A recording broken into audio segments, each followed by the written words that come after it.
Hi friends, my name is Ketan Kumar. I'm working as a physical design engineer in Aptamitra Consultancy. Today I'm going to talk about diode. Diode is a semiconductor device having two terminals that allows unidirectional flow of current, and it's formed by the combination of P and N type.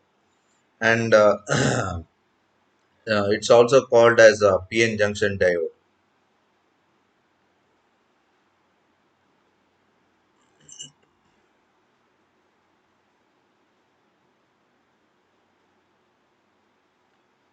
So now let's have a look how the PN junction is formed. We can see that this is a two-terminal device with the combination of N-type semiconductor and P-type semiconductor. So here,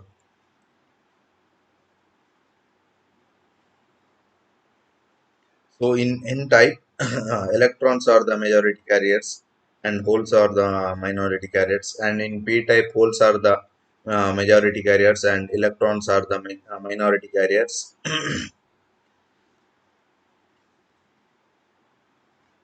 So this is the formation of PN junction.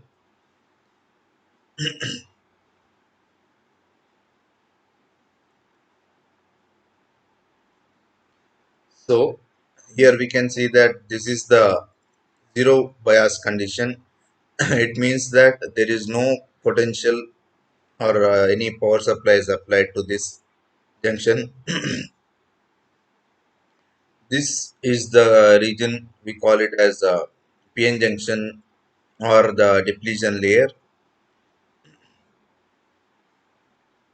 Here the holes and the electrons are present due to the thermal excitation. The electrons from inside combines with the holes from the p side and accumulate at the junction of the diode. Here we can see these are the holes and the electrons accumulated.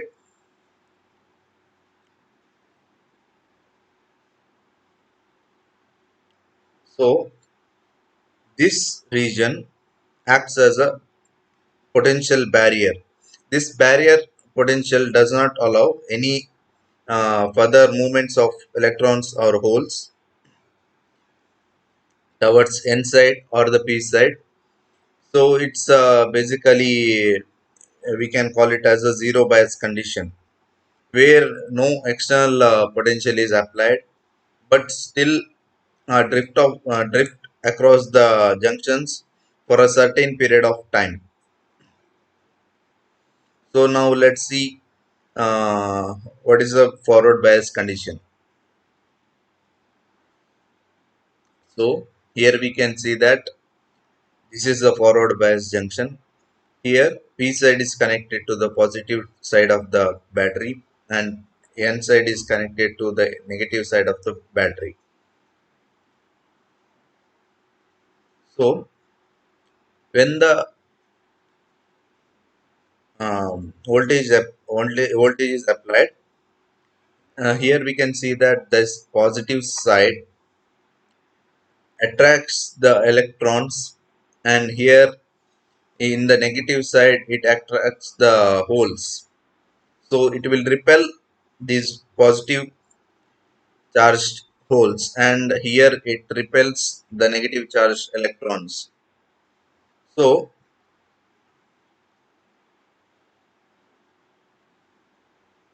if we need to if we need the current to flow, this barrier should be exceeded, but uh, here we should note that this barrier potential is zero point 0.3 volt for germanium and zero point 0.7 volt for silicon.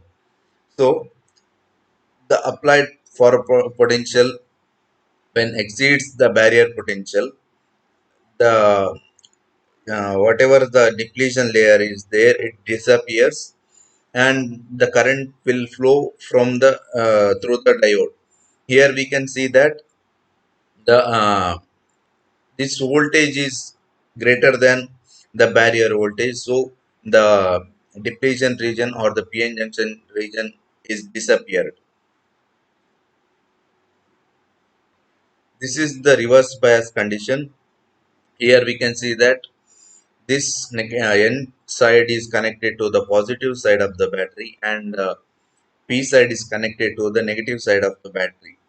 Here, here what happens is these electrons attracted towards the positive side of the battery, and here the holes attracted towards the negative side of the battery. So this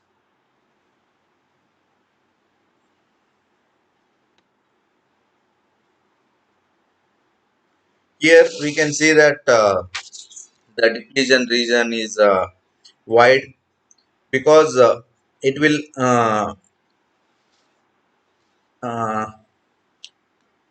here the flow of current is very negligible. However, there is a small amount of saturation current flows through the diode. It's also known as reverse saturation current. The majority carriers are present in the P side, gets attracted towards the negative side of the battery, and here the uh, positive side electrons are attracted towards the positive side of the battery. This causes depletion region increase considerably towards so because of this attraction, the depletion region gets widened. So it's very difficult. It's because of this, it's very difficult for the current to flow. So uh, in result, the this causes a potential barrier of the device to increase. In such condition, no majority current flows. However, there is a small majority current flows through the circuit, that is known as the reverse saturation current. It's noteworthy that after a certain reverse bias voltage, a large reverse saturation current will flow that will permanently damage the diode. So that what we can the, when the potential is more than the breakdown voltage, this there will be a huge reverse bias current, as a reverse saturation current will flow. This will damage the diode. Here we can see that this is the characteristic curve of the diode. Here we can see that up to the breakdown voltage, the current is very small. Once it reaches the breakdown voltage, this current starts to increase. As the voltage increases, the current will also increase. Here we can see that in the negative side, this is the reverse saturation current. So till the breakdown voltage, the reverse saturation current is there. Once it reaches the reverse bias, reverse breakdown voltage, the current, reverse current will increase, and this current will damage the diode. Thank you.